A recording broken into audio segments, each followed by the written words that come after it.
وبركاته. الحمد لله نحمده ونستعينه ونستغفره ونعوذ بالله من شرور أنفسنا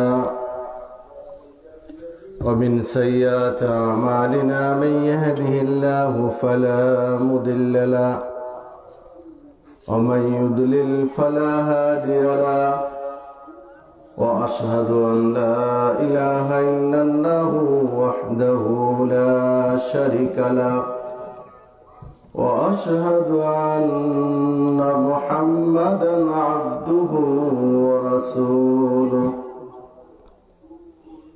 أرسله بالحق بشيرا ونذيرا وداعيا إلى الله بإذنه وسراجا منيرا. أما بعد فإن خير الحديث كتاب الله وخير الهدي هدي محمد صلى الله عليه وسلم وشر الأمور محدثاتها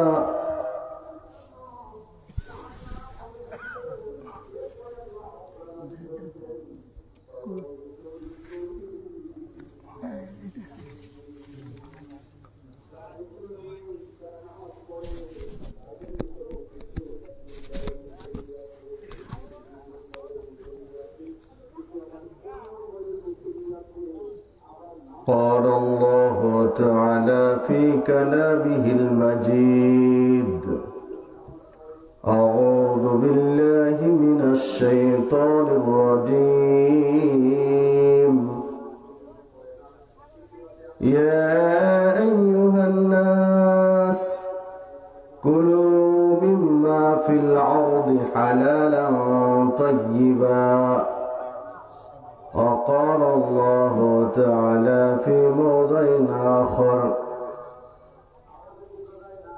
ما آتاكم الرسول فخذوه وما نهاكم عنه فانتهوا واتقوا الله إن الله شديد العقاب.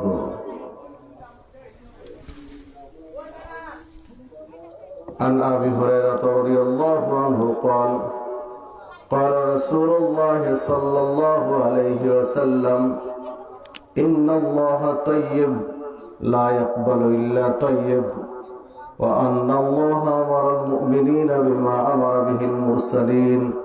ثم ذكر الرجل يطيل السفر أشعث وأكبر يمد يديه إلى السماء: يا ربي يا ربي، ومطعمه حرام ومشربه حرام وملبسه حرام وغذي بالحرام، فأنى يستجب لذلك؟ رواه مسلم.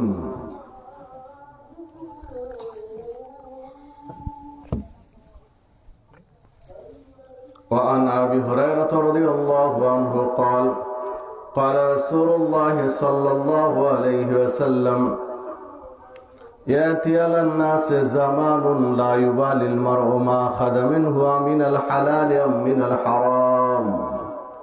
رواه البخاري ومسلم.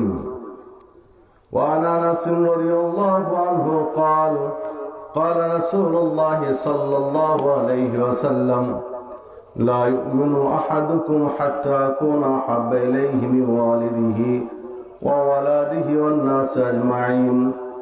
رواه البخاري ومسلم.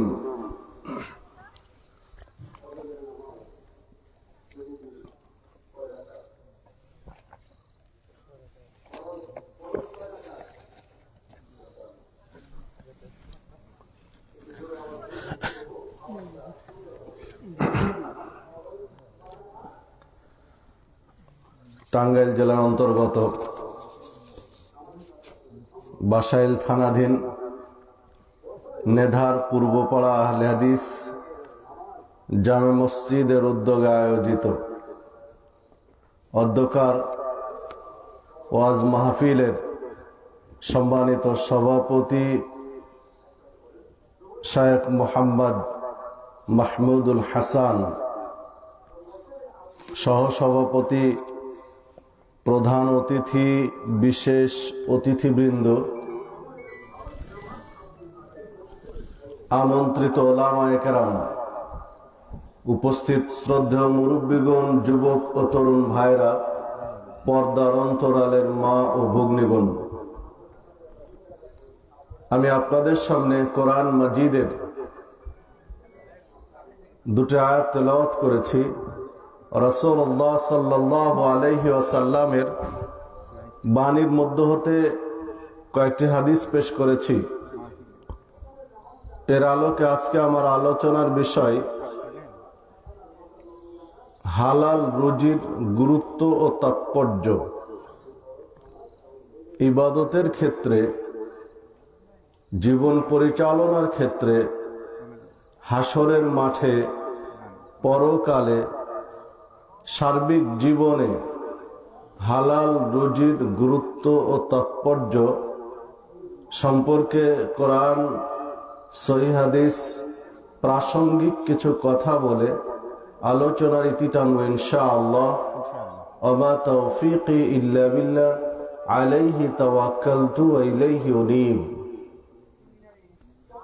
সম্মানিত উপস্থিতি, আপনি আমি মুসলিম, তাই নয় কি? আমরা যারা ওয়াজ শুনতে এসেছি আমরা তো সকলে মুসলিম, নাকি? তো মুসলিম মানে কি কে বলতে পারবে? আত্মসমর্পণকারী। আত্মসমর্পণকারী। তো আত্মসমর্পণকারী, এই আত্মসমর্পণ মুসলিম করবে কিসের কাছে? নিজের আত্মটা সঁপে দিবে কার কাছে? আল্লাহর কাছে। তো আল্লাহর কাছে নিজের আত্মাকে সমর্পণ করা, সঁপে দেওয়া,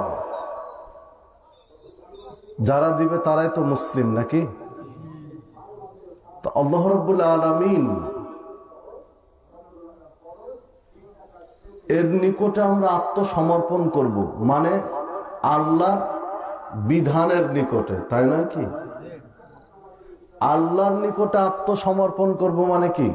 আল্লাহর বিধানের নিকটে। আল্লাহ রাব্বুল আলামিন একজন মানুষের মতো যদি আপনার কাছে উপস্থিত থাকতেন, তাহলে না হয় তার কাছে মাথা নত করে দিলেন যে আপনার গোলাম, আমি যা বলবেন তাই শুনবো। কিন্তু আল্লাহ রাব্বুল আলামিন আপনার আমার কাছে একজন মানুষের মতো বডি ফিগার নিয়ে কি উপস্থিত আছেন? তাহলে আল্লাহ রাব্বুল আলামিনের কাছে আত্মসমর্পণ করব কিসের মাধ্যমে? তার বিধান মেনে নেওয়ার মাধ্যমে।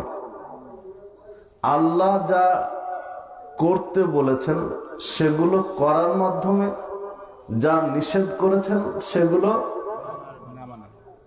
বর্জন করার মাধ্যমে নিজের আত্মাকে সমর্পণ করে দিতে হবে শরঈ বিধানের কাছে।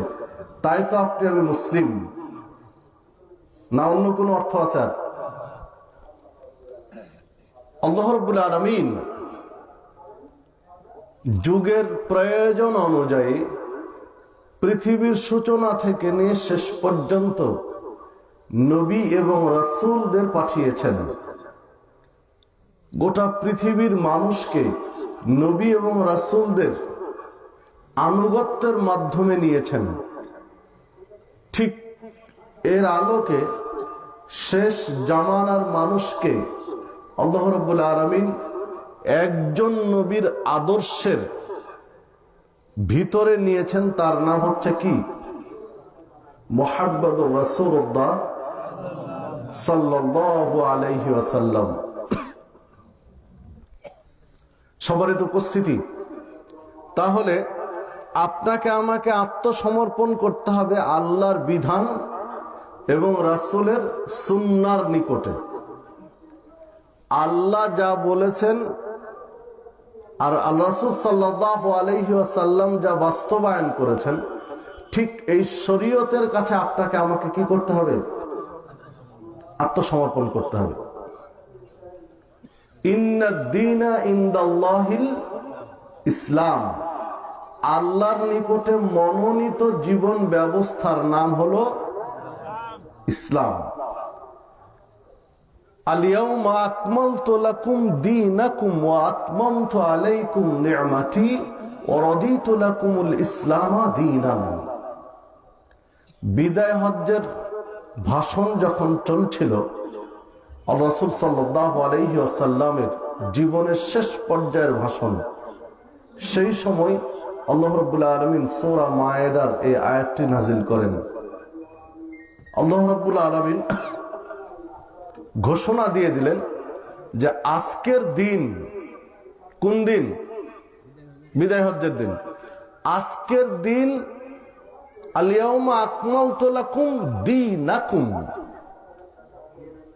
তোমাদের জন্য দিনকে পরিপূর্ণ করে দেওয়া হলো। দিন মানে কি? ইন্নাদ দীনা ইনদাল্লাহিল ইসলাম। ইসলাম যে একটা জীবন ব্যবস্থা, এই ইসলামী জীবন ব্যবস্থার পূর্ণাঙ্গ রূপ দিয়ে দেওয়া হলো। ওয়া আতমামতু আলাইকুম নি'মাতি, আল্লাহ রাব্বুল আলামিন বলছেন যে আল্লাহর পক্ষ থেকে তোমাদের জন্য যা নিয়ামত, অনুগ্রহ, তাকে পরিপূর্ণ করে দেওয়া হলো। ওয়া রাদিতু লাকুমুল ইসলামা দীনান, দিন মানে জীবন ব্যবস্থা। আল্লাহ রাব্বুল আলামিন স্পষ্ট করে দিলেন ওই দিন, ওয়া রাদিতু লাকুমুল ইসলামা দীনান। এই পৃথিবীতে যত জীবন ব্যবস্থা আছে সবগুলোকে আল্লাহ নাকচ করে দিলেন। এই পৃথিবীতে যত ইজুম, তরিকা, মতবাদ, মতাদর্শ, জীবন পরিচালনার পথ ও পদ্ধতি রয়েছে, আল্লাহ সবগুলোকে নাকচ করে দিলেন। দিয়ে বলছেন ও রাদিতু, আমি রাজি হয়ে গেলাম। কে বলছেন? আল্লাহ বলছেন ও রাদিতু লাকুমুল ইসলামা দীনান, তোমাদের জন্য দিন, জীবন ব্যবস্থা ইসলাম, এর উপর আমি রাজি হলাম। মানে সবগুলো এখন বাতিল, একটার উপর আমি সন্তুষ্ট, তার নাম হচ্ছে ইসলাম। এখন কোন ব্যক্তি যদি ইহুদি ধর্মের একদম খাঁটি ইহুদি হয়, তাহলে ওই ব্যক্তিকে হকের উপরে থাকবে? কোন ব্যক্তি যদি খাঁটি খ্রিস্টান হয়, একনিষ্ঠ খ্রিস্টান, তাহলে কি হকপন্থী? কেউ যদি ইনজিল, যে ইনজিল চালু আছে এখন, হুবহুব ইনজিল মেনে জীবন যাপন করে, তাহলে কি সে হকপন্থী? কেউ জাবুর একদম হুবহুব পালন করছে, তাহলে কি হকপন্থী? কেউ যদি তাওরাতকে হুবহুব মেনে চলে, তাহলে কি সে হকের উপরে নেই? আর অন্য যেগুলো আল্লাহর নাজিলকৃত বিধান মোতাবেক যেসব জীবন ব্যবস্থা নয়, সেগুলো তো বাদই দিলাম। সবারই তো উপস্থিতি, কোরআন মাজিদ নাজিল হওয়ার পরে, ইসলামকে আল্লাহ স্বীকৃতি দেওয়ার পরে, এই পৃথিবীতে আর কোন জীবন ব্যবস্থা চলবে না, গ্রহণযোগ্য নয় আল্লাহর কাছে, সব বাতিল। একটি হক, তার নাম হচ্ছে ইসলাম। তো ইসলামী জীবন ব্যবস্থায় আল্লাহ রাব্বুল আলামিন পরিপূর্ণ রূপ দিয়ে দিয়েছেন মানুষকে।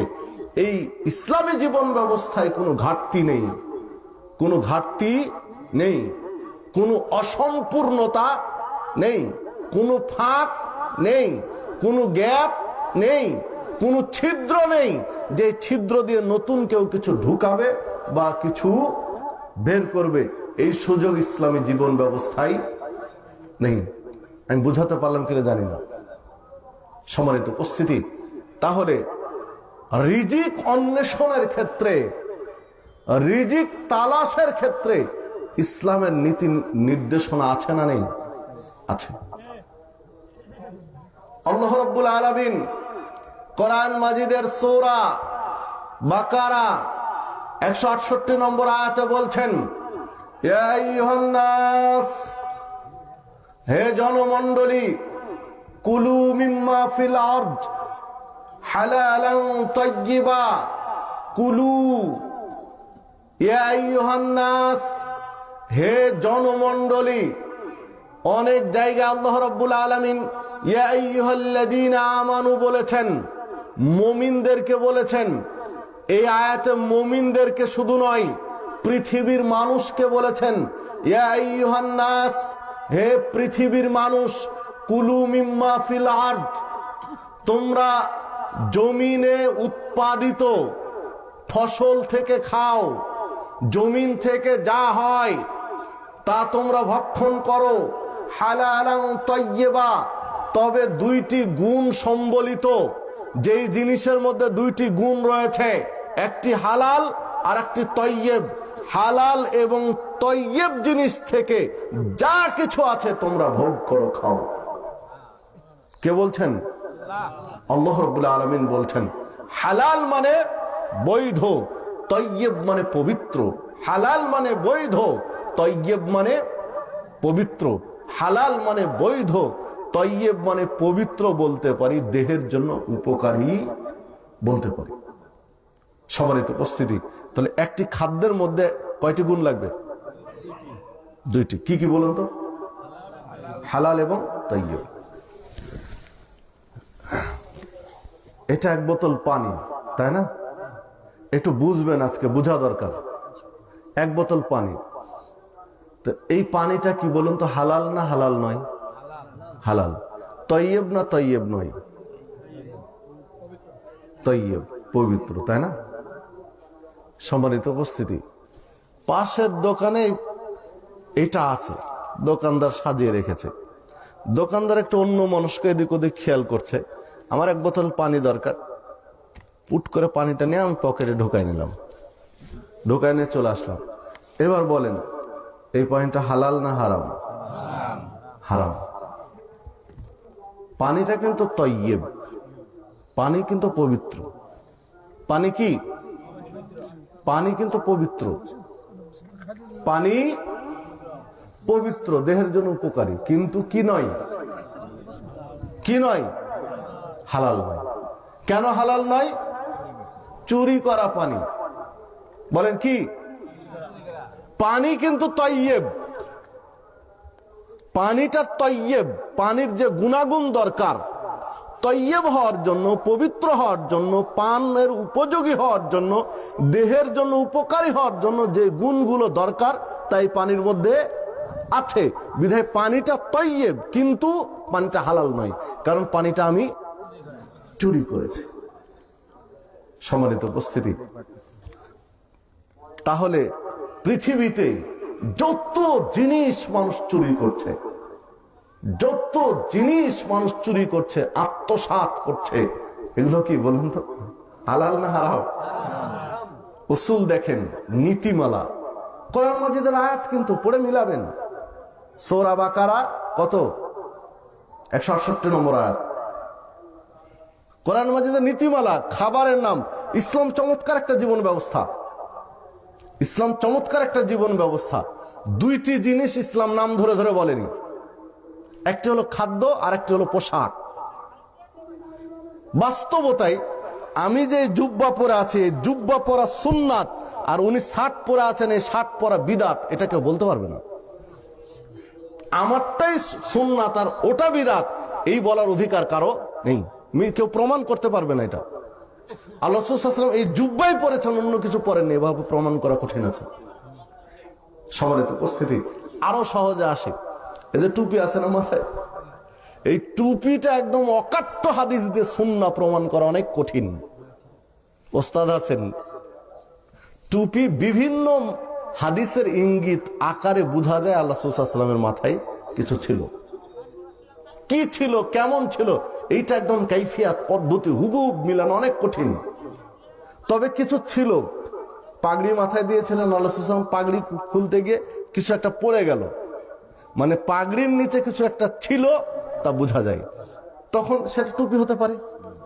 এইভাবে বিভিন্ন দিক দিয়ে বোঝা যায় যে টুপির কথা, কিন্তু একদম অকাট্য হাদিস দিয়ে প্রমাণ করা অনেক কঠিন। তো আমি যেটা বলতে গিয়ে অন্য সাইডে চলে গেলাম, সেটা হলো যে পোশাক, আমার এই জুব্বাটাই সুন্নাত, আপনার কাটা পাঞ্জাবি সুন্নাত নয়, অথবা আপনার কাটা পাঞ্জাবি সুন্নাত, আমার জুব্বাটা সুন্নাত নয়, অথবা কাটা পাঞ্জাবি জুব্বা দুটাই সুন্নাত আর শার্টটা সুন্নাত নয়, এইভাবে বলা মুশকিল আছে। আমি বোঝাতে পারলাম কি? এই জন্য বহির্বিশ্বে যারা এখন তো আলহামদুলিল্লাহ ঘরে বসে থেকে বহির্বিশ্বের খবর পাওয়া যায়, দেখা যায় কোন দেশে কিভাবে সালাত চলছে, কোন মসজিদে কি হচ্ছে, ইত্যাদি ইত্যাদি। অনেক সময় বহু মসজিদে দেখবেন বহির্বিশ্বে শার্ট প্যান্ট পরে ইমাম সাহেব সালাত পড়াচ্ছেন, জামাত পড়াচ্ছেন, বিশাল বিশাল জামাত, মসজিদে বিশাল জামাত পড়াচ্ছেন শার্ট প্যান্ট পরে ইমাম সাহেব। এখন আপনার জামে মসজিদে জুমার দিন যদি কোনো শার্ট প্যান্ট পরা মানুষ জামাত পড়াতে চলে যায়, তাহলে ইজ্জত গেছে বাংলাদেশে। বাস্তবতাটা নয় কি? শুরু হয়ে যাবে কি পরিমাণ চুলকানি শুরু হবে অনেকের, তাই হিসাবের বাহিরে শার্ট প্যান্ট পরে সালাত পড়াচ্ছে। এর কারণ হলো যে ইসলাম পোশাকের ক্ষেত্রে নাম ধরে ধরে কেন বলেনি যে শার্ট পরা জায়েজ, জুব্বা পরা জায়েজ, বা কাটা পাঞ্জাবি সুন্নাত ইত্যাদি, এই সব, বা শীতকালে এই পোশাক, গরমকালে এই পোশাক, এভাবে নাম ধরে কেন বলেনি? কারণ হচ্ছে যে গোটা পৃথিবীর আবহাওয়া, জলবায়ু একরকম নয়। এক এক দেশ, একই দেশের মধ্যে অনেক রকম আবহাওয়া বিরাজমান, চলমান। সৌদি আরবে হজ উমরা করতে গিয়েছেন, তারা তো দেখেছেন যে সাধারণত মক্কায় 43-44 ডিগ্রি তাপমাত্রা সার্বক্ষণিক থাকেই হজ্জের সময়। 43-44 ডিগ্রি সার্বক্ষণিক আছে। 43-44 ডিগ্রি যেখানে তাপমাত্রা ওখানে আছে, সেইখান থেকে আপনি তায়েফের সবচেয়ে যেটা উঁচু পাহাড়, ওই তায়েফের ওই পাহাড়ি অঞ্চলে চলে যান, তখন আপনি যেই পোশাকে 43-44 ডিগ্রি তাপমাত্রায় ছিলেন, ওই পোশাকে যদি যান তো আপনার খবর আছে, এত ঠান্ডা ওখানে। ব্যবধান 90 থেকে 100 কিলোমিটার তায়েফের উঁচু পাহাড় মক্কা থেকে। তো মাত্র 125-30 কিলোমিটার গিয়েই আপনাকে ঠান্ডা ধরিয়ে দিবে, একই দেশ। তাহলে পোশাক বলে দিয়ে মানুষ চলতে পারবে যে এই পোশাক জায়েজ? কারণ এক এক জায়গায় আবহাওয়া। আপনার আমার দেশে যে পোশাক, শীত তো প্রচন্ড, এখন শীত প্রচন্ড শীত না, তো আমরা যে পোশাক পরে আছি এখন শীত নিবারণের জন্য, যে অঞ্চলে বরফ পড়ছে, একদম বরফ জমে যাচ্ছে, ওই অঞ্চলে কি আমাদের এই শীতের এই পোশাক দিয়ে হবে? ওই অঞ্চলে আমাদের এই পোশাক দিয়ে কি শীত নিবারণ হবে? তাদের পোশাক দেখেন, এই যে মোটা মোটা পোশাক আছে না, সেলাই করা, একদম লেপের মতো মোটা মোটা কিছু পোশাক পাওয়া যায় না মাঝে মাঝে, ডুপ্লিকেট 2 নম্বরে মার্কেটে, এগুলো হলো বরফের দেশের পোশাক।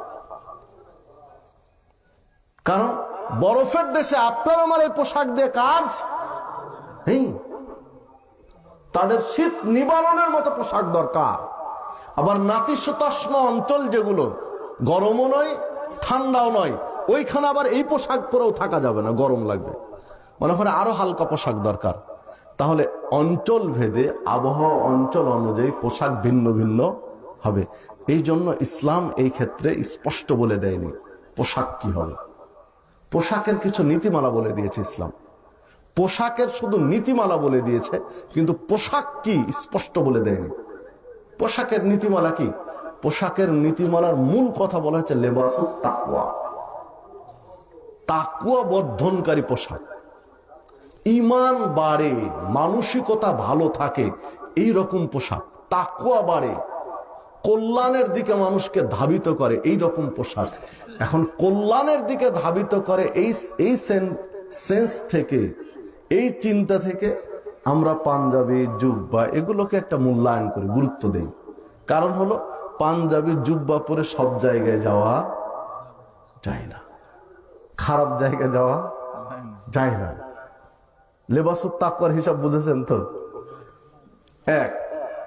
দ্বিতীয়ত দেখুন, প্রথমত তাকওয়া বর্ধনকারী হবে পোশাকটা, আল্লাহ ভীতি নিয়ে আসে, আল্লাহর কাছে রুজু হয়, নমনীয় হয়, এইরকম সিস্টেমটা থাকতে হবে পোশাকে, এক। দ্বিতীয়ত পোশাক হবে ঢিলে ঢালা। কি ঢিলে ঢালা? যেহেতু প্রত্যেক মুসলিম প্রত্যেক মুসলিমকে যার বয়স 10 পার হয়েছে তাকে সালাত আদায় করতে হবে। শরীয়ত যদি কাউকে ছাড় দিয়ে থাকে কোনো কারণে সেটা ভিন্ন কথা, ছাড় দেয়নি। বালেগা নারী শরীয়ত ছাড় দেয়নি মাঝে মাঝে তাদেরকে, তারা কিন্তু বালেগা কিন্তু ছাড় দিয়েছে, ওটা ভিন্ন কথা। যাদেরকে শরীয়ত ছাড় দিয়েছে তারা ব্যতীত প্রত্যেক নারী পুরুষকে 10 বছর পার হলে সালাত আদায় করতে হবে। সালাত আদায় করতে গেলে শরীরের বিভিন্ন অংশ মুভ করতে হবে, শরীরের বিভিন্ন অংশ মানে ভাঙতে হবে। কোথায় কিভাবে ভাঙতে হবে আল্লাহ রাব্বুল আলামিন সেইভাবে মানুষের তৈরি করে দিয়েছেন। দেখুন, খুব টাইট প্যান্ট যদি পরি তাহলে ঠিক মতো রুকু করা যাবে না, হাঁটু ভেঙে বৈঠকে বসা যাবে না। তাহলে তাকে এমন পোশাক পরতে হবে যেন ওগুলো মুভ করতে পারে একদম সহজে, ইজি। হাঁটু ভেঙে বসতে পারে, হাঁটু ভেঙে বৈঠকে বসতে পারে, কখনো নিতম্বের উপরে বৈঠকে বসতে পারে, মানে যেই সিস্টেমগুলো আছে। তাহলে পোশাক হবে কি ঢিলে ঢালা, পোশাক হবে ঢিলে ঢালা।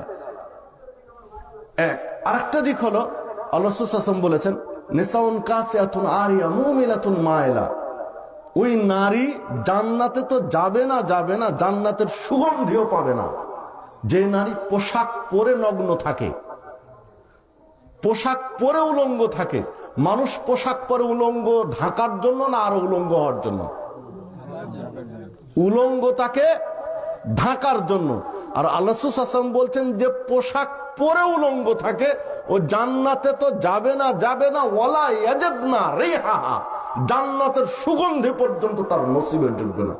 অথচ জান্নাতে যেতে 70 বছর লাগবে, জান্নাতে যেতে 40 বছর লাগবে, জান্নাতে যেতে 100 বছর লাগবে, এত দূর থেকে জান্নাতের সুগন্ধি পাওয়া যাবে। তাহলে বোঝা গেল পোশাক পরে নগ্ন কে থাকে, পোশাক পরার পরে যদি তার শরীরের অঙ্গ প্রত্যঙ্গ আঁচ করা যায়, বোঝা যায় কোন নারীর, তাহলে ওই পোশাক শরীয়ত স্বীকৃতি দেয় না। বুঝাতে পারলাম কি? তাহলে পোশাক হবে পুরুষ নারী উভয়ের ঢিলে ঢালা, পোশাক হবে কি ঢিলে ঢালা। এরপরে দেখুন, পোশাক বিধর্মীদের ধর্মীয় কোড মেনে কোনো পোশাক হবে না, সরাসরি বিধর্মীদের ধর্মীয় পোশাক। হ্যাঁ, বিধর্মীয় হিন্দু, একজন হিন্দু পায়জামা পরে, পাঞ্জাবি পরে, পড়তে পারে, কিন্তু ওটা সরাসরি ওদের ধর্মীয় পোশাক নয়। তো সরাসরি কোন ধর্মের ধর্মীয় লঘু বা ধর্মীয় কোড ভিত্তিক ধর্মীয় পোশাক যদি হয় সেই পোশাক পরতে পারবে। যেমন ধুতি সাদা পোশাক তো পছন্দনীয় না ইসলামের কাছে, ইসলামের দৃষ্টিতে সাদা পোশাক পছন্দনীয়। তো কেউ যদি ধুতি পরে, একদম অমুসলিম যেভাবে ধুতি পরছে আপনি ওভাবে পরলেন, ও সাদা, তো কি পরা যাবে না? এটা সরাসরি বিধর্মীদের ধর্মীয় কোড মেনে পোশাক। তো এই জাতীয় যদি কোনো ধর্মীয় পোশাক হয় কোনো ধর্মের, তাহলে ওইটা কোনো মুসলিম পরতে পারবে না। পাশাপাশি কোন অমুসলিমের সংস্কৃত লালন করে, অমুসলিমের চেতনা সমৃদ্ধ বা অমুসলিমদের সংস্কৃতি লালন করে এই রকম পোশাকের অনুকরণ করা যাবে না, এই রকম পোশাকের অনুসরণ করা যাবে না। এরপরে পোশাকের নীতিমালা হলো, পুরুষ টাকনুর নিচে পোশাক পরতে পারবে না, আর নারী টাকনুর উপরে পোশাক পরতে পারবে না। পুরুষ টাকনুর উপরে পরবে আর নারী টাকনুর নিচে নামিয়ে পরবে, মানে নীতিমালা পোশাকের।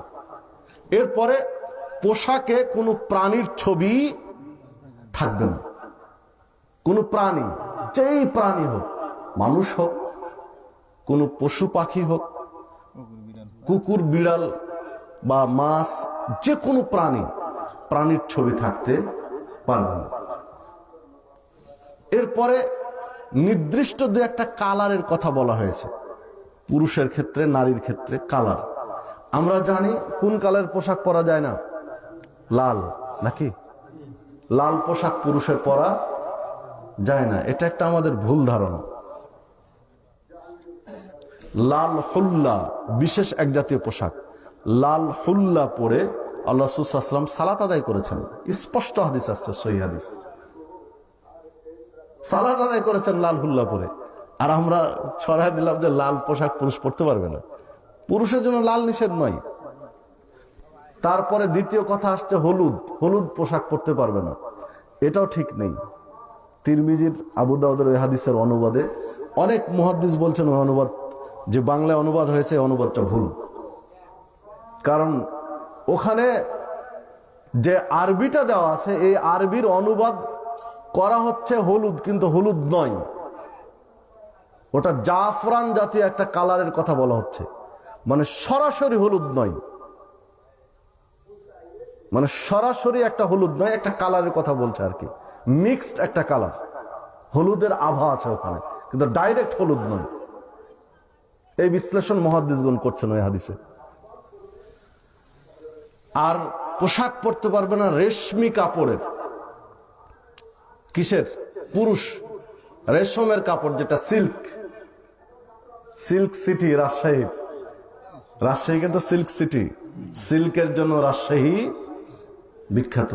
কোন পুরুষ সিল্কের কাপড় পরতে পারবে না। এই মোটামুটি এগুলো হচ্ছে কোড, মানে নীতিমালা।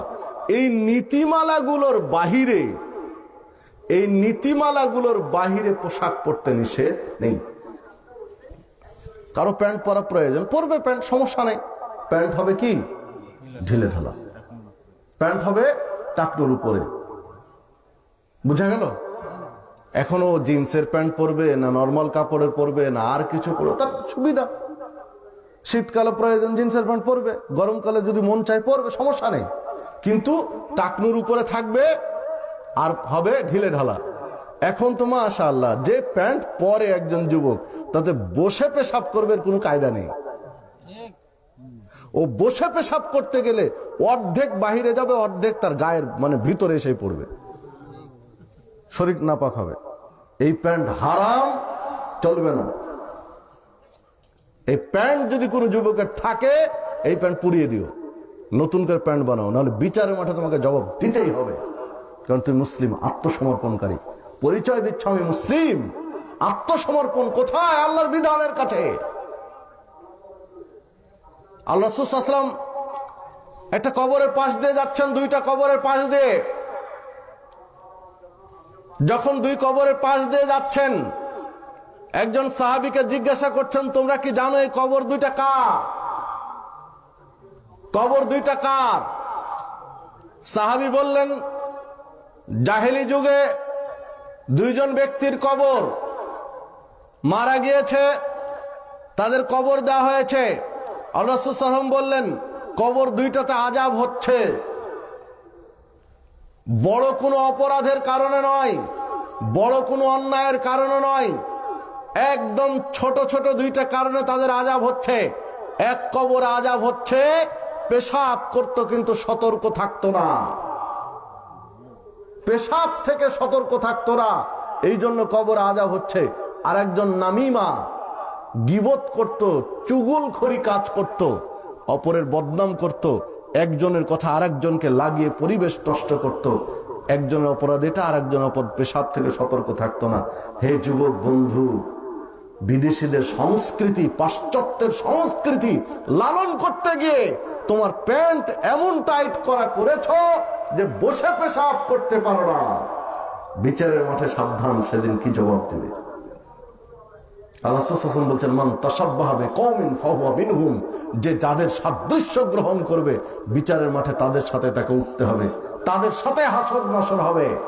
যদি তুমি যাদের যে পাশ্চাত্যের সংস্কৃতি লালন করতে গিয়ে প্যান্টকে একদম শরীরের সাথে টাইট করে লাগিয়ে রেখেছো, তাদের সাথে যদি হাসরের মাঠে আল্লাহ উঠিয়ে দেয়, কি জবাব দিবে সেই দিন? আগে সাবধান। সবারই তো উপস্থিতি, যে কথা বলছিলাম, যে কথা বলতে গিয়ে আমি পিছনে চলে এসেছি, সেইটা হলো দুইটি জিনিসের নীতিমালা ইসলাম বলেছে, কিন্তু একদম নাম ধরে ধরে বলেনি। তার একটা কি? পোশাক। কারণ নাম ধরে ধরে বললে বিপদ, কারণ এক এক অঞ্চলে এক এক পোশাক চলে। বা পরিবেশ এক একটা চাই। দ্বিতীয় আর একটা হলো খাদ্য, যেটা বলার জন্য আমি পেশ করেছি বিষয়টা। আর একটা হলো কি খাদ্য, নাম ধরে ধরে খাদ্য বলে দেওয়া হয়নি যে এই এই এই এই খাবার হালাল আর এই এই এই এই খাবার হারাম, এইভাবে নাম ধরে ধরে বলা নেই। বুঝা গেল কি? যদি নাম ধরে ধরে খাবার হালাল বলেন, স্ট্রবেরি খাওয়া হালাল, আপনি দলিল দিয়ে দেখান তো যে কোন হাদিসে আসে স্ট্রবেরি খাওয়া হালাল? ড্রাগন ফল নতুন করে বের হলো।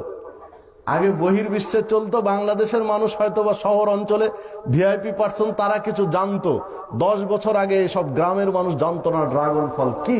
আর এখন একদম নিভৃত পল্লীতে ড্রাগনের চাষ চলছে বাংলাদেশে, একদম পল্লী গ্রামে ড্রাগনের চাষ চলছে।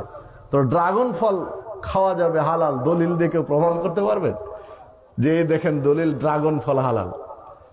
দেখানো যাবে? আরো 5 বছর পরে আরো যে কোন ফল আসবে তা কে জানে, আল্লাহ ভালো জানেন।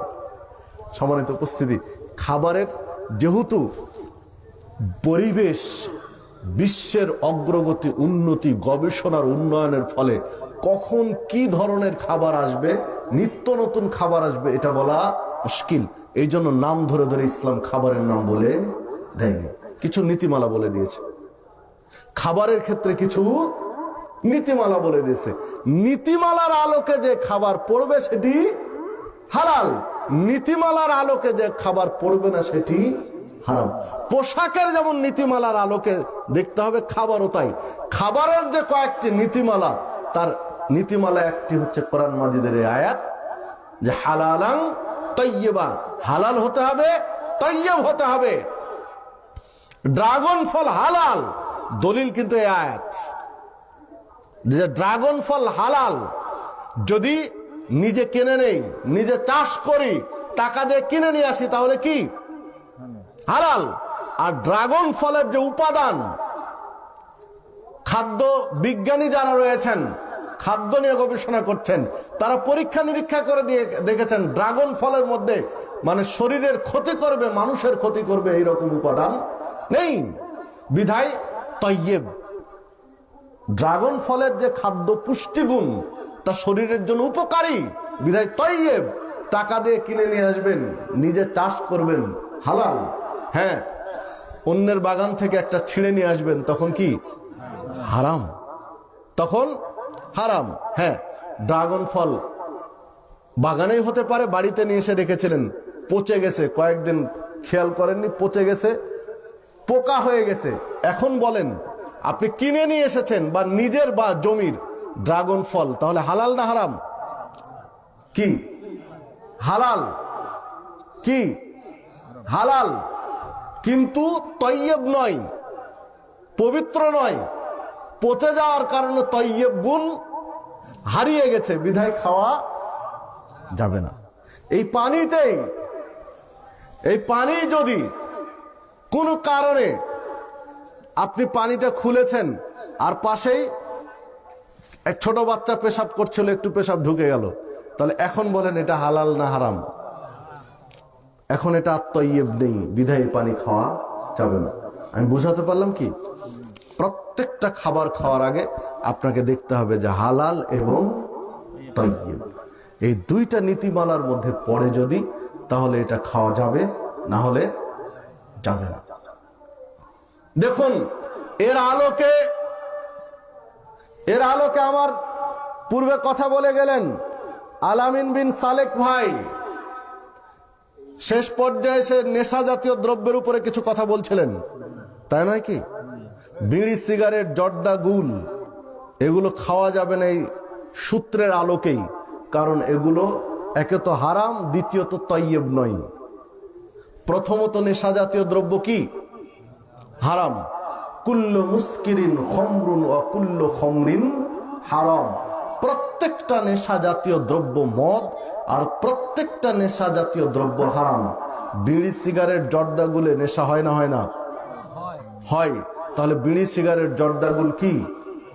যেহেতু নেশা হয় বিধায় হারাম। তাহলে প্রথম গুণ এর মধ্যে নেই, প্রথম নীতিমালাতে আউট হয়ে গেছে বিড়ি, সিগারেট, জর্দাগুল। দ্বিতীয়ত এটি তয়্যেব নয়, দেহের জন্য উপকারী নয়। স্বাস্থ্য বিজ্ঞানীরা একাধিক বার গবেষণা করে প্রমাণ করে দিয়েছেন নেশা জাতীয় দ্রব্য, তামাক জাতীয় দ্রব্যে শরীরের জন্য উপকারী কোন উপাদান নেই, যা আছে সব ক্ষতিকর উপাদান। তাহলে তয়্যব নয় আবার হারাম, খাওয়া যাবে কি এটি? সম্মানিত উপস্থিতি, আপনাকে আমাকে ছেড়ে দিতে হবে সকল প্রকার নেশা জাতীয় দ্রব্য, কারণ এটি তয়্যব নয় আবার হারাম। তো চলুন অনুরূপভাবে আমরা যদি দেখি, তাহলে সুদ চালু আছে না নেই সমাজে? মুসলিম সমাজে সুদ চালু আছে না নেই? সুদ হালাল না হারাম? সুদ স্পষ্ট হারাম না অস্পষ্ট হারাম? স্পষ্ট হারাম। কারণ হ্যাঁ, কেউ যদি বলে জর্দা হারাম, আপনি দলিল দিয়ে প্রমাণ করেন যে শরীয়তে জর্দার আরবি বলেন যে জর্দা হারাম, তাহলে এইভাবে দেখানো কঠিন আছে। জর্দা নেশা হয় এই দৃষ্টিকোণ থেকে হারাম, বুঝা গেল কি? জর্দা কিন্তু একবার দলিল দিয়ে গুল হারাম, গয়ন ও লাম গুল হারাম দলিল লাগবে, দেখানো যাবে কি? জর্দা হারাম, জিম র দাল জর্দা হারামুন, দলিল দেখানো যাবে কি এরকম? ওটা নীতিমালা দিয়ে দেখাতে হচ্ছে, খাদ্যের নীতিমালা দিয়ে প্রয়োগ করে দেখানো হচ্ছে যে জর্দা গুল হারাম। কিন্তু সুদ হারাম, এটা কোনো নীতিমালা দিয়ে দেখানো হচ্ছে? সুদ হারাম, এটা কি নীতিমালা দিয়ে প্রমাণ না ডাইরেক্ট কোরআন মাজিদের দলিল দিয়ে প্রমাণ? আহাল্লাল্লাহুল বায়া ওয়া হাররামার রিবা, আল্লাহ ব্যবসা হালাল করেছেন আর সুদ হারাম করেছেন। ব্যবসা হালাল, সুদ হারাম, কোন নীতিমালা আছে কি এখানে? একদম স্পষ্ট হারাম, কোনো সন্দেহ নেই। গোটা পৃথিবীর মুসলিম যদি একমত হয়ে যায় সুদ খাওয়া হালাল, হালাল হবে কি? হারাম আছে, হারাম থাকবে, হালাল হওয়ার আর কোন কায়দা নেই। কেননা আল্লাহ রাব্বুল আলামিন নতুন করে আর আয়াত নাজিল করে হালাল বলবেন বা ওটা উড্র করবেন না, রহিত হবে না, বা মুহাম্মদ সাল্লাল্লাহু আলাইহি ওয়াসাল্লাম নতুন করে এসে যে বলবেন যে এখন থেকে হালাল, এই সুযোগ আর নেই। বিধায় সুদ কি? হারাম, স্পষ্ট হারাম। অথচ অধিকাংশ মুসলিম সুদ খায়, খায় না? খায় না? অধিকাংশ মুসলিম সুদখোর, অধিকাংশ মুসলিম। যারা উঠে চলে যাচ্ছেন জানি না কেন চলে যাচ্ছেন, জরুরত থাকলে ভিন্ন কথা, আল্লাহ রহম করুন। কথা যে অনেক বেশি বলবো সেটা কিন্তু নয়, সময় মতো আমি ছেড়ে দেবো ইনশাআল্লাহ। রাত আর খুব যে ভারী করবো সেটা নয়। কোরআন মাজিদে 8টি আয়াত আছে সুদকে নিষেধাজ্ঞা করে, সুদ নাকচ করে আয়াত আছে 8টি। তার মধ্যে সূরা বাকারাতে আছে 5টি আর 3 সূরায় আছে 3টি। সূরা বাকারা 275, 76, 77টা বাদ দিয়ে 78, 79, 80, 5টি। আর সূরা আলে ইমরানের 130, সূরা নিসার 161, সূরা রুমের 39, এই 8টি আয়াতে সুদকে আল্লাহ নাকচ করেছেন। কয়টি আয়াতে? তার মধ্যে প্রসিদ্ধ আয়াত যেটা আপনাদের কাছে বললাম, আহাল্লাল্লাহুল বায়া ওয়া হাররামার রিবা, সূরা বাকারা 275 নম্বর আয়াত, যে আল্লাহ ব্যবসা হালাল করেছেন আর সুদ হারাম করেছেন। সুদ হারাম, এটা স্পষ্ট না অস্পষ্ট? স্পষ্ট। যে মানুষ স্পষ্ট দলিল থাকার পরেও সুদখোর, হারামখোর, ওকে কি আর জর্দা ছাড়ানো অত সহজ? সুদ স্পষ্ট হারাম, এতে কোনো সন্দেহ নেই। সুদ স্পষ্ট হারাম, কোনো সন্দেহ নেই। তো সুদ ছাড়ানো যাচ্ছে না। পাক্কা মুসল্লি মসজিদের প্রথম কাতারে দাঁড়িয়ে সালাত আদায় করে, অথচ সুদ খায়। ওকে সুদ ছাড়ানো যাচ্ছে না, ওকে জর্দার গুড় বিড়ি কি করে ছাড়াবেন বলেন দেখি? অথচ আমরা ঠিকই বলছি আমরা মুসলিম, আত্মসমর্পণকারী আল্লাহর বিধানের কাছে, অথচ সুদ হারাম আল্লাহর বিধান বলছে, অথচ আমরা এখানে আত্মসমর্পণ করি না। তাহলে আমাদের নীতি, এই আচরণ কি নেফাকি আচরণ নয়? এই আচরণ কি মুনাফিকি আচরণ নয়? বলুন তো, একজন মুসলিম নিজেকে দাবি করছে আমি মুসলিম, আমি আত্মসমর্পণকারী, অথচ সুদের সাথে আমি আপোষ করে চলেছি, আমি সুদখোর, আমি জেনে বুঝে সুদ খাচ্ছি। তাহলে বলুন তো, আমি কি নেফাকি আচরণ করছি না শরীয়তের সাথে? সুদ যে কত ভয়াবহ পাপ। আল্লাহ সাল্লাল্লাহু আলাইহি ওয়াসাল্লাম বলছেন, দিরহাম রিবা ইয়াকুলহু রাজুল ওয়া হুয়া ইয়ালাম আশাদ্দু মিন সিত্তাতিন ওয়া সালাসিনা জিনিয়া। কোন ব্যক্তি যদি 1 দিরহাম সুদ খায়, 1 দিরহাম, আমাদের দেশে যেমন টাকা আর পয়সা, সৌদি আরবে তখন ছিল দিনার আর দিরহাম। আমরা যেমন টাকা পয়সা, ওখানে ছিল দিনার দিরহাম। তো দিনার দিরহাম দিয়ে উদাহরণ দিয়েছেন। দিনার হলো স্বর্ণ মুদ্রা, আর দিরহাম হলো রৌপ্য মুদ্রা। তো রৌপ্য মুদ্রা দেখুন, বড়টা দিয়ে উদাহরণ দেননি, অনেক কিছু ভাবার আছে। আল্লাহ রাসূল সাল্লাল্লাহু আলাইহি ওয়াসাল্লাম বলতে পারতেন যে 1 স্বর্ণ মুদ্রা মানে 1 দিনার বলতে পারতেন, কিন্তু বড়টাও দিয়ে উদাহরণ না দিয়ে দিলেন কোনটা দিয়ে? ছোটটা দিয়ে, যে 1 দিরহাম মানে 1 রৌপ্য মুদ্রা। তো যে 1 রৌপ্য মুদ্রা সুদ খাবে জেনে, যেটা সুদের টাকা, আশাদ্দু মিন সিত্তাতিন ওয়া সালাসিনা জিনিয়া, 36টা নারীকে ধর্ষণ করলে, ব্যভিচার করলে যে পাপ হবে, 1 দিরহাম 1 রৌপ্য মুদ্রা 1 টাকা সুদ খেলে তার চেয়ে বেশি পাপ হবে। মুসনাদ আহমদের 22,007 নম্বর হাদিস, মুসনাদ আহমদের 22,008 নম্বর হাদিস, মুসনাদে এরপর সিলসিলা সহিহার 1033 নম্বর হাদিস, মেশকাতের 2825 নম্বর হাদিস। একাধিক মুহাদ্দিস হাদিস তাহকিক করে এই হাদিসকে সহিহ বলেছেন। তার মধ্যে শেখ নাসিরউদ্দিন আলবানীও, শেষ জামানার প্রখ্যাত মুহাদ্দিস, হাদিস বিশারদ নাসিরউদ্দিন আলবানীও বলছেন হাদিস সহিহ। একাধিক মুহাদ্দিস সহিহ বলেছেন। সম্মানিত উপস্থিতি, তাহলে 1 টাকা সুদ খাওয়া আর 36টা নারীর সাথে ব্যভিচার করা, কোনটার পাপ বেশি? সুদের পাপ বেশি। হ্যাঁ, কেউ বলতে পারেন যে তাহলে তো ইসলাম জেনা ব্যভিচারকে উস্কিয়ে দিল, এটা বলতে পারেন নাকি? জি না, এইটা বলা হয়নি সম্মানিত উপস্থিতি, বরং সুদের ভয়াবহত খারাপ দিকটা উল্লেখ করা হয়েছে। কেন? কেউ যদি জেনা ব্যভিচার করে তাহলে কয়জনে পাপটা করছে? 2 জন। ব্যভিচার করে পাপের মধ্যে আছে কয়জন? 2 জন। আর কেউ পাপে জড়িয়েছে কি? 2 জনের পাপের মধ্যে আছে। আর সুদ যখন খাচ্ছে তখন পাপের মধ্যে জড়াচ্ছে কয়জন? যে সুদ খাচ্ছে, যে সুদ দিচ্ছে, যে সুদ লিখছে চুক্তিপত্র, যে সাক্ষী থাকছে, সব সুদের মধ্যে জড়ালো। ওই সুদের টাকা নিয়ে আসলো, বাড়ির লোকজনকে খাওয়াচ্ছে, এবার ছেলে মেয়ের মধ্যে সামিল হলো, বাবা মা ছেলে মেয়ের মধ্যে সামিল হলো। প্রত্যেকটা হারাম কর্মের একটা প্রতিক্রিয়া আছে। সারা জীবন ভর আপনার ছেলে মেয়েকে আপনার হারাম উপার্জন দিয়ে খাইয়ে খাইয়ে খাইয়ে খাইয়ে বড় করেছেন, তার হারামের একটা প্রভাব থাকবে না? থাকবে না? হারামের একটা প্রভাব থাকে। এটি সহিহ হাদিসের মধ্যে আল্লাহ সাল্লাল্লাহু আলাইহি ওয়াসাল্লাম বলছেন, মানুষ যখন একটা অপরাধ করে তখন তার অন্তরে একটা স্পট পড়ে, দাগ পড়ে যায়। আবার আরেকটা অপরাধ করে, আরেকটা স্পট পড়ে। এইভাবে আস্তে আস্তে দেখা যায় তার অন্তরটাই নষ্ট হয়ে যায় অপরাধ করতে করতে। সম্মানিত উপস্থিতি, তো যে কথা বলছিলাম, যেই পরিবারে সুদ চলবে, সুদি কারবার চলবে, সুদি কারবার দিয়ে বাড়ির বাজার ঘাট হবে, সুদি কারবার দিয়ে পোশাক আশাক কেনা হবে, ওই পরিবারে হারামের প্রভাব ছেলে মেয়ে বাচ্চা কাচ্চা সবার উপরে পড়বে। কারণ খারাপের একটা প্রভাব আছে, থাকবে। হালালের আলাদা একটা স্পিরিট আছে, আর হারামের আলাদা একটা প্রভাব আছে। আপনাকে ওখান থেকে বেরিয়ে আসতে হবে।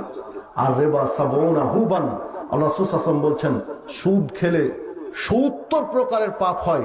আইসারুহা, তন্মধ্যে সবচেয়ে ছোট পাপের নাম হলো আইয়ান কাহার রাজুল উম্মাহু, একটা লোক তার মাকে বিয়ে করলে যে মানের পাপ হয়, সুদ করে 70 নম্বর পাপটা হয় এই মানের।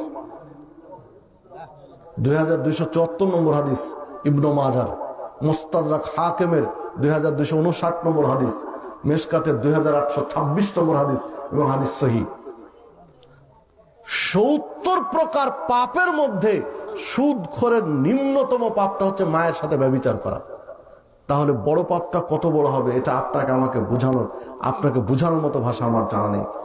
তারপরে সুদ আপনার খাচ্ছি না কিছুই মনে করি না, কিচ্ছু মনে করি না।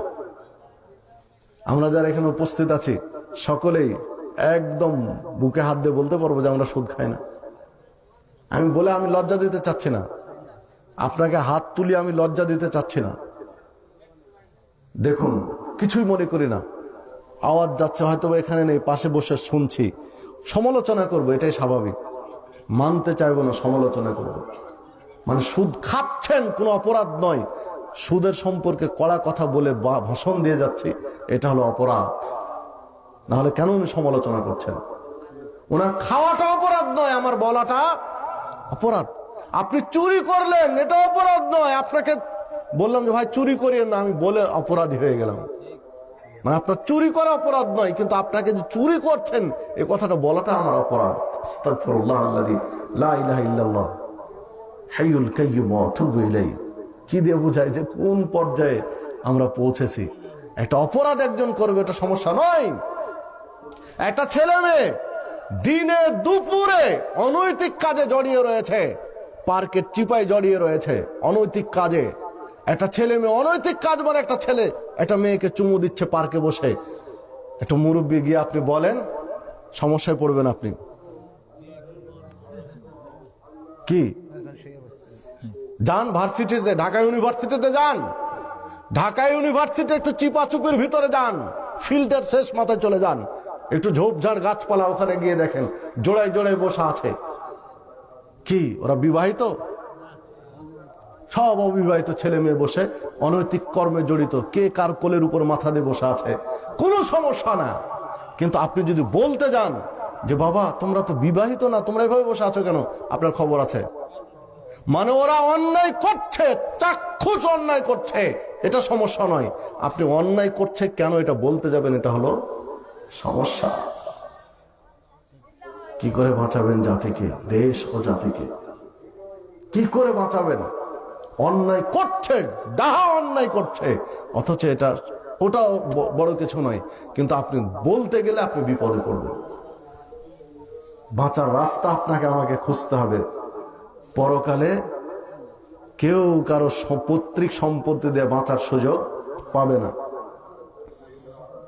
দেখুন আল্লাহ রাব্বুল আলামিন কোরআন মাজিদের মধ্যে প্রত্যেক নবী রাসূলকে কিছু নসিহত করেছিলেন।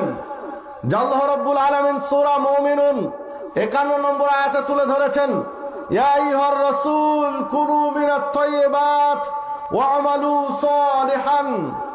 হে রাসূলগণ তোমরা তয়্যিব খাবার খাও এবং আমলে সালেহ করো। হালাল খাও, তয়্যিব খাও, আর কি আমল করো? আমলে সালেহ করো, সৎ আমল করো। এটা নবী রাসূলদেরকে আল্লাহ বলেছেন। শুধু আমাদের নবী রাসূল, আমাদের নবীকে নয়, অতীতের নবী রাসূলদেরকেও বলেছেন। অথচ দেখুন দুটাই সমস্যা, হালাল খাচ্ছি না আর আমলে সালেহ করছি না। শুনুন একটা ছোট্ট গল্প বলি, বিরক্ত হবেন না তো। একটা প্রোগ্রামে গিয়েছিলাম, জেলার নাম না বলাই ভালো, কোন জেলার বদনাম হোক এটা দরকার নেই। ভাটির অঞ্চলে একটা প্রোগ্রামে গেছিলাম, একটা জেলায়। তো আমাকে ওরা একটা মানে হঠাৎ একটা প্রোগ্রামে ওনারা নিয়ে গেলেন প্রধান অতিথি করে। সে প্রোগ্রামটা হলো 12 বছরের নিচে, 8-9 বছর উপরে আর 12-13 বছরের নিচে এই বয়সী মক্তবের বাচ্চারা একটানা 40 দিন তথা 200 ওয়াক্ত একদম আউয়াল ওয়াক্তে জামাতের সাথে উলা তাকবীরে সালাত আদায় করেছে, তাদেরকে পুরস্কৃত করবে। উদ্যোগটা কিন্তু খুবই ভালো। আমি বললাম যে আপনারা এই উদ্যোগ কেন? তো বলছে একটা ছেলে 10, 11, 12 বছর 13 বছরের ছেলে যদি 40 দিন একটানা, যখনই একামতের শুরু হবে আল্লাহু আকবার আল্লাহু আকবার, তখনই জামাতেও দাঁড়িয়ে আছে, মানে তার আগে এসেছে। তো একটানা যদি 40 দিন ওইভাবে সালাত আদায় করতে পারে তাহলে ও অভ্যস্ত হয়ে যাবে। উদ্যোগটা স্বাগত জানানোর মতো। তো 6 জন মোটামুটি 30-40 জন ছেলে এটাতে অংশগ্রহণ করেছে, তাতে লাস্ট পর্যন্ত টিকেছে 6 জন। 6 জনকে 6টা মানে বাইসাইকেল দিয়েছে আর কি। 6 জনকে 6টা বাইসাইকেল। ওই অনুষ্ঠানে গেস্ট হিসেবে ছিলাম আর কি। আর কয়েকজন আছে তারা কোনো কারণে ওই একাকত্ব মিশ গেছে আর কি, কাছাকাছি গেছে। ওদেরকেও পরের স্টেপে আর অন্যান্য পুরস্কার দিয়েছে। তবে ফার্স্ট পুরস্কার ছিল 6 জনকে বাইসাইকেল, ছোট ছোট বাচ্চারা, মানে 11-12 বছর 13 বছর বাচ্চা। আমার এটা উদ্দেশ্য নয়, আমি যেটা আপনাকে বলতে চাচ্ছি, ওইখানে বড় বড় আলেম ওলামা আছেন, যেসব আলেম ওলামার দাড়ি, টুপি, পাগড়ি আর জুব্বার কাছে আমি কিছুই না, মানে আলখেল্লাধারী এত বড় বড় আলেম ওলামা। আমিও বসে আছি আলহামদুলিল্লাহ তাদের সাথে, ভালো লাগলো। কিন্তু ব্যাঘাতটা ঘটলো এখানে যে এক সময় দেখলাম যে একটা বড় ট্রেতে করে পান, সুপারি, চুন আর জর্দার কোটা মসজিদের ভিতরে মেহরাবের সামনে ফার্স্ট কাতারে অতিথিদের সারিতে আমি বসে আছি। আর সেই সময় সব ওই সারিতে কিন্তু আলেম ওলামা আছেন। জর্দার কোটা, পান, সুপারি, চুন যা লাগে ওগুলো আছে, জর্দার কোটা সহ একদম অনায়াসে কোনো দ্বিধা ছাড়াই সব বড় বড় আলেম ওলামারা জর্দাতে পান খাচ্ছেন। আমি চোখে দেখা কাহিনী বলছি, এই মাত্র 3-4 দিন আগের, বেশি আগের নয়। আজকে কি বার? গত শুক্রবারের কথা। এটা কয়দিন হয়েছে? এটা চোখে দেখা কাহিনী বলছে। তাহলে বলেন, আল্লাহ রাব্বুল আলামিন বললেন যে হালাল খাও আর আমলে সালেহ করো, নবী রাসূলদেরকে। আর আমরা বলছি আল উলামা ওয়ারাসাতুল আম্বিয়া, আলেমরা হচ্ছে নবীদের ওয়ারিস। তো আরে বাবা, তোমরা নবীদের ওয়ারিস, জর্দাখোর হলে কেন তোমরা? নবী রাসূলদেরকে তো আল্লাহ কোন জর্দাখোর, হারামখোর হতে বলেননি। বলেছেন হালাল খাও, কুলু মিনাত তাইয়্যিবাত ওয়া আমালু সালিহান, হালাল খাও আর আমলে সালেহ করো। যেহেতু জর্দাখোর এগুলো হয়েছে, এর আমলে সালেহ নেই। আমলে সালেহ আছে, মাগরিবের 2 রাকাত সুন্নাতের পরে আবার 2 রাকাত নফল পড়ছে। আপনাদের এলাকায় চালু আছে নাকি? না থাকলে ছেড়ে দিতে হবে। মাগরিবের 3 রাকাত ফরজ, 2 রাকাত সুন্নাত, এরপরে আর কোনো নফল নেই। অনেকে 2 রাকাত পড়িয়ে 2 রাকাত সহিহ হাদিসে প্রমাণ নেই। কারণ যেহেতু খাচ্ছে জর্দা, ও ভুল আমল করবে, এটাই স্বাভাবিক। কারণ শুরুতেই তোর সমস্যা। সৎ আমল করতে হবে, হালাল খেতে হবে, এটা আল্লাহর বিধান। দেখুন, আল্লাহ রাব্বুল আলামিন নবী রাসূলদেরকে সতর্ক করে দিলেন। কেন করলেন? সহিহ বুখারীর একটি হাদিস, 1410 নম্বর হাদিস। আল্লাহ রাসূল সাল্লাল্লাহু আলাইহি ওয়াসাল্লাম বলছেন, কোন ব্যক্তি যখন হালাল রিজিক থেকে একটা খেজুর পরিমাণ হতে পারে 1 টাকা, ভালো খেজুর যদি হয় 5 টাকা, মানে 2-4 টাকা কেউ যদি হালাল রিজিক থেকে দান করে, কি থেকে? শর্ত হলো হালাল রিজিক থেকে দান করে, তাহলে আল্লাহ রাসূল সাল্লাল্লাহু আলাইহি ওয়াসাল্লাম বলছেন যে আল্লাহ রাব্বুল আলামিন ওই দানটা ডান হাতে ধরে নেন। কে ধরেন? আল্লাহ ধরেন। কোন হাতে? ডান হাতে। তবে শর্ত কি? হালাল রিজিক থেকে হবে। ও আপনি কোটি কোটি টাকা ব্যাংক ব্যালেন্স আছে আপনার, লক্ষ লক্ষ টাকা আপনার সুদের টাকা আসে, বিশাল মসজিদ হচ্ছে, 1 লক্ষ টাকা দান করে দিলেন, তাহলে এইটাকে আল্লাহ ডান হাতে ধরবেন? আল্লাহ ধরেন যেটা নির্ভেজাল হালাল সলিড উপার্জন আপনার, এই থেকে যদি লক্ষ লক্ষ নয়, যদি একটা খেজুরের সমান, একটা খেজুর পরিমাণ যদি আপনি সাদাকা করেন, আল্লাহ ধরেন কোন হাতে? ডান হাতে। হাদিস সহিহ বুখারীর। এরপর আল্লাহ রাসূল সাল্লাল্লাহু আলাইহি ওয়াসাল্লাম বলছেন, এই দানটা আল্লাহ রাব্বুল আলামিন বাড়াতে থাকেন। কি করেন? বৃদ্ধি করতে থাকেন। যেভাবে একটা উটের বা ঘোড়ার বাচ্চাকে প্রতিপালন করে বেড়ে তোলা হয়, বড় করা হয়, খাইয়ে বড় করা হয় একটা উটের বাচ্চাকে, ঘোড়ার বাচ্চাকে। ঠিক ওইভাবে আল্লাহ এই দানটাকে বড় করতে থাকেন। কোনটা? কি পরিমাণ? খেজুর পরিমাণ।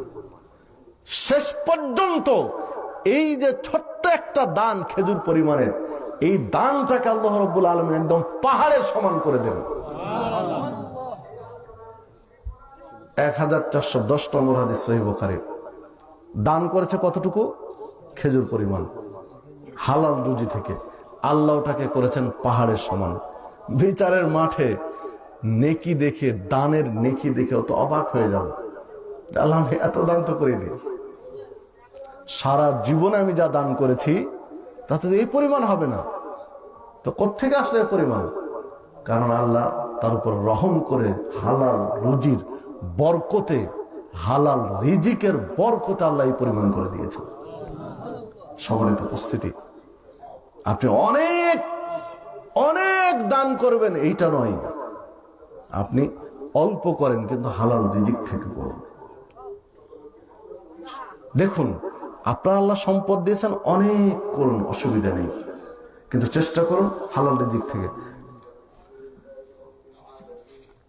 দেখুন, ইবাদত কবুলের যে শর্ত রয়েছে, যেসব শর্তের আলোকে ইবাদত কবুল হয়, তার মধ্যে হালাল রিজিক একটি। ইন্নাল্লাহা তাইয়্যিব লা ইয়াকবালু ইল্লা তাইয়্যিব। আল্লাহ পবিত্র, আল্লাহ পবিত্র ছাড়া কোনো কিছু কবুল করেন না। ওয়া আন্নাল্লাহা আমারাল মুমিনিনা বিমা আমারা বিহিল মুরসালিন। নবী রাসূলদেরকে আল্লাহ যে নির্দেশ দিয়েছেন, একই নির্দেশ মুমিনদেরকে দিয়েছেন।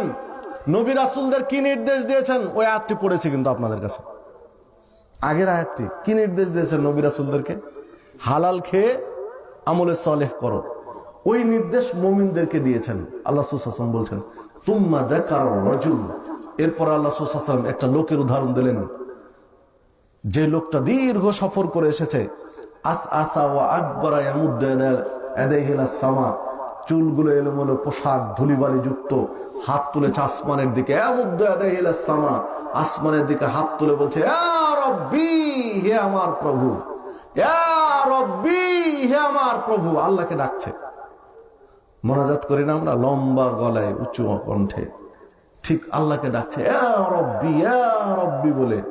অমাতামু হারাম, অথচ যে খাবারটা খেয়েছে সে খাবারটা হারাম।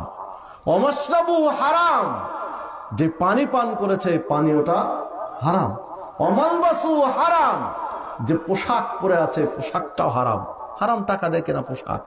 ওয়াগুদ্দিয়া বিল হারাম, তার দেহে যে রক্ত মাংস তৈরি হয়েছে, এই রক্ত মাংস হারাম টাকা দিয়ে তৈরি হয়েছে, হারাম খাদ্য দিয়ে তৈরি হয়েছে। ফাআন্না ইস্তাজাবু লিযালিক, কিভাবে আল্লাহ তার প্রার্থনা কবুল করবেন? কেননা আল্লাহ হালাল ছাড়া হারাম কবুল করেন না। আল্লাহ তো কবুল করার জন্য প্রস্তুত, কিন্তু বান্দা তো কবুল হওয়ার মতো কাজ করে। সহিহ মুসলিমের মধ্যে হাদিস বর্ণিত হয়েছে, আল্লাহ সাল্লাল্লাহু আলাইহি ওয়াসাল্লাম বলছেন, কোন বান্দা যদি আল্লাহর দিকে ক্ষমা চাওয়ার জন্য 1 বিঘাত এগিয়ে আসে, আল্লাহ ক্ষমা করার জন্য 1 হাত এগিয়ে যান। বান্দা যদি আল্লাহর দিকে 1 হাত এগিয়ে আসে, আল্লাহ 1 বাহু মানে 2 হাত এগিয়ে যান। বান্দা যদি আল্লাহর দিকে এগিয়ে আসে ক্ষমা চাওয়ার জন্য হেঁটে, তো আল্লাহ দৌড়িয়ে যান ক্ষমা করতে। একদম স্পষ্ট হাদিস। কিন্তু ক্ষমা করার উপযোগী তো আপনাকে আমাকে হতে হবে। হারাম তো আগে বর্জন করতে হবে। হারাম খেয়ে আর রব্বি বলছে আল্লাহ ক্ষমা করো, হারাম খাচ্ছে আর বলছে আল্লাহ ক্ষমা করো, কিন্তু আল্লাহ তো হারাম কবুল করেন না। সম্মানিত উপস্থিতি, সহিহ মুসলিমের 2393 নম্বর হাদিস। বিদায় আজ থেকে আরো বেশি করে হারাম খেতে হবে না ছেড়ে দিতে হবে? দেখুন, আর অল্প একটু সময় নেব। উঠে যাবেন কি আপনারা? বিরক্ত না হলে? হ্যাঁ, আর কয়েকটা মিনিট সময় নেব। আল্লাহ রাসূল সাল্লাল্লাহু আলাইহি ওয়াসাল্লাম বলেছেন, লা তুকবালু সালাতুন বিগাইরি তুহুরিন, ওযু ব্যতীত, পবিত্রতা ব্যতীত সালাত হবে না। খুব মনোযোগ দিয়ে কাকুতি মিনতি করে বিনয় নম্রতার সাথে দুয়া কালাম একদম পরিপূর্ণভাবে রাসূলের তরিকায় সালাত আদায় করছেন, কিন্তু ওযু করেননি। কি হবে বলেন? একদম পবিত্র পোশাক সেন্ট মেখে বিনয় নম্রতার সাথে খুশু খুজু খুব গভীর মনোযোগ দিয়ে সূরা কেরাত করে সালাত আদায় করছেন, কিন্তু ওযু ছাড়া কবুল হবে কি? আল্লাহ সাল্লাল্লাহু আলাইহি ওয়াসাল্লাম বলছেন, লা তুকবালু সালাতুন বিগাইরি তুহুরিন, ওই ব্যক্তির সালাত কবুল হয় না যে ব্যক্তি পবিত্রতা অর্জন ছাড়াই সালাত আদায় করে। এরপর বলছেন ওয়ালা সাদাকাতুন মিন গুলুল, আর হারাম মালের সাদাকা কবুল করেন। হারাম উপার্জনের সাদাকা কবুল করেন না। সহিহ মুসলিমের 224 নম্বর হাদিস এটি। ওযু ব্যতীত যেমন সালাত হয় না, হারাম মালের তেমন সাদাকা দান সাদাকা কবুল হয় না। বিধায় দুটোই বিষয়ে আপনাকে আমাকে সচেতন থাকতে হবে। সূরা মায়েদা 100 নম্বর আয়াত আল্লাহ রাব্বুল আলামিন বলছেন, কুল লা ইয়াস্তাবিল খাবিস ওয়াত তাইয়্যিব ওয়ালাউ আ'জাবাকা কাসরাতুল খাবিস ফাত্তাকুল্লাহ ইয়া উলিল আলবাব লাআল্লাকুম তুফলিহুন। আল্লাহ রাব্বুল আলামিন বলছেন মুহাম্মদ সাল্লাল্লাহু আলাইহি ওয়াসাল্লামকে তুমি বলে দাও যে তাইয়্যিব আর খাবিস, তাইয়্যিবের বিপরীতটা হলো খাবিস। খবিস বলে গালি দেই না আমরা? খবিস বলছেন আল্লাহ যে খবিস এবং তাইয়্যিব দুইটা সমান নয়, অপবিত্র আর পবিত্র দুইটা সমান নয়। ওয়ালাউ আ'জাবাকা কাসরাতুল খবিস, আল্লাহ তার নবীকে বলছেন যদিও অপবিত্রের আধিক্য মানুষকে বিভ্রান্ত করবে, পরিরচিত করবে, এত পরিমাণ অপবিত্র ছেয়ে যাবে যে মানুষ বিপাকে পড়ে যাবে যে এটা যদি হালাল নাই হবে, জর্দা যদি হালাল নাই হবে, বড় হুজুর কেন খাচ্ছে? গুল যদি হারামি হবে তাহলে খতিব সাহেব কেন গুল খাচ্ছে? 20 বছর যাবত বুখারীর দাস দিচ্ছে আর জর্দা দিয়ে পান চাওয়াচ্ছে, তাহলে এই জর্দা যদি হারাম হয়, বুখারী পড়ানো ওস্তাদ কি জর্দা খেতে পারে? আল্লাহ বলছেন 1500 বছর আগে বলেছেন ওয়ালাউ আ'জাবাকা কাসরাতুল খবিস, যদিও অপবিত্রের প্রচারণা, অপবিত্রের ব্যবহার মানুষকে ভুল পথে নিয়ে যাবে, মানে মানুষ বিপাকে পড়ে যাবে, মানুষ নির্ণয় করতে পারবে না। দেখেন মিল আছে না নেই? আজকে সহজেই বলে যদি জর্দাগুলো এগুলো হারাম হবে তো হুজুর খায় কেন? আরে বাবা 1500 বছর আগে তো আল্লাহ বলেছেনই যে অপবিত্রের ব্যবহার মানুষকে মানে বিপাকের মধ্যে ফেলে দিবে, তালগোলের মধ্যে ফেলে দিবে। সম্মানিত উপস্থিতি, একদম 1500 বছর আগে যা বলেছেন আল্লাহ হুবহুব তাই চলছে সমাজ। বিধায় আসলে আমল আর ইলিম এক জিনিস নয়। আলেম হলেই তার আমল ভালো হবে এটা নয়। অনেক মূর্খ মানুষ, গ্রামের খেটে খাওয়া রাখাল কৃষাণ মানুষ, রিক্সা চালক, ভ্যান চালকের মানুষ, এর আমল ভালো হতে পারে, তাকওয়া স্তর ভালো হতে পারে। আবার অনেক আলেম মানুষের আমল খারাপ হতে পারে না? আপনাদের পাশের জেলা, নাম না হয় নাই বললাম, তাও বলে দিলাম, পাশে তো বিভিন্ন জেলাও আছে, আরো জেলা আছে না? টাঙ্গাইলের পাশের একটা জেলা, ওস্তাদ ধরা পড়লেন তার মাদ্রাসার ছাত্রীদের সম্ভ্রম হানি করার জন্য। প্রিন্সিপাল সাহেব এখন জেলখানায় আছে। তো মাদ্রাসার প্রিন্সিপাল ছাত্রীর সম্ভ্রম হানি করার জন্য যদি জেলখানায় থাকে, তাহলে কি বলবেন কেউ যে তাহলে জেনা ব্যভিচার জায়েজ? না হলে মাদ্রাসার হুজুর কেন এর সাথে জড়িত? মাদ্রাসার হুজুর কেন জড়িত জেনা ব্যভিচারে? তাহলে অবশ্যই এটা একটু মাকরুহ। জেনা ব্যভিচার কি মাকরুহ বলেন? জর্দাগুল বড় হুজুর খায় তাই মাকরুহ হয়, তাহলে জেনা ব্যভিচার মাকরুহ বলেন? সম্মানিত উপস্থিতি, জেনা ব্যভিচার একজন কোট প্যান্ট পরা মানুষ করলেও যেমন হারাম, একজন পাগড়ি টুপিওয়ালা করলেও তেমনই হারাম। ঠিক জর্দাগুলো তাই, হুজুর খাবে তাই এটা মাকরুহ, এটা নয়, এটা হারাম। এগুলো ছেড়ে দিতে হবে আপনাকে আমাকে। শেষে দুইটা হাদিস বলে আমি শেষের পথে যাচ্ছি। আল্লাহ রাসূল সাল্লাল্লাহু আলাইহি ওয়াসাল্লাম বলছেন, লা ইয়াদখুলুল জান্নাহ জাসাদুন গুদ্দিয়া বিল হারাম। ওই দেহেও জান্নাতে প্রবেশ করবে না যেটা হারাম খাদ্য দিয়ে গঠিত হয়েছে। যে হাদিসটি পাবেন সিলসিলা সহিহার মধ্যে 2609 নম্বর হাদিস। তিরমিজির মধ্যে একটি হাদিস পাওয়া যাবে 614 নম্বর হাদিস। আল্লাহ রাসূল সাল্লাল্লাহু আলাইহি ওয়াসাল্লাম বলছেন, লা ইয়াদখুলুল জান্নাহ লাহমুন নাবাতা মিনাস সুহত ওয়া কুল্লু লাহমিন নাবাতা মিনাস সুহতি কানাতিন নার আওলা বিহি। যেই দেহের রক্ত মাংস হারাম খাদ্য দিয়ে তৈরি হয়েছে, এই দেহ জান্নাতের উপযোগী নয়, বরং জাহান্নামের জন্যই উপযুক্ত। তিরমিজির 614 নম্বর হাদিস। বিধায় যে হাদিসগুলো আপনার কাছে পেশ করেছি সব মিলিয়ে যেটা প্রমাণ হয় যে হালাল রিজিক ব্যতীত হারাম রিজিক কোন মুসলিমের জন্য উচিত নয়। কোন মুসলিমের উচিত নয়। ওমা মিন দাব্বাতিন ফিল আরদ ইল্লা আলাল্লাহি রিজকুহা। আল্লাহ কোন প্রাণী সৃষ্টি করেননি তার রিজিকের ব্যবস্থা না করে। রিজিকের ব্যবস্থা না করে কোন প্রাণী আল্লাহ সৃষ্টি করেননি। তাহলে যাকে আল্লাহ সৃষ্টি করেছেন তার রিজিকের ব্যবস্থা করেই করেছেন। বিধায় আপনি রিজিক নিয়ে এত টেনশন হওয়ার দরকার নেই, এত দুশ্চিন্তা করার দরকার নেই। আল্লাহর উপর ভরসা করে আপনি কর্মে যোগ দেন। হ্যাঁ, আপনার রিজিক নিশ্চিত করে যেহেতু আল্লাহ তৈরি করেছেন, আপনাকে সৃষ্টি করেছেন, বিধায় আপনি ঘরে চুপ করে হাত বুড়ি দিয়ে বসে থাকেন আর আপনার মুখে ভাত চলে যাবে, এটা নয়। আপনি পরিশ্রম করেন, আল্লাহ হাত পা দিয়েছে, আপনি নাড়াচাড়া করেন, বের হন, আল্লাহ আপনার রিজিকের ব্যবস্থা করে দিবেন।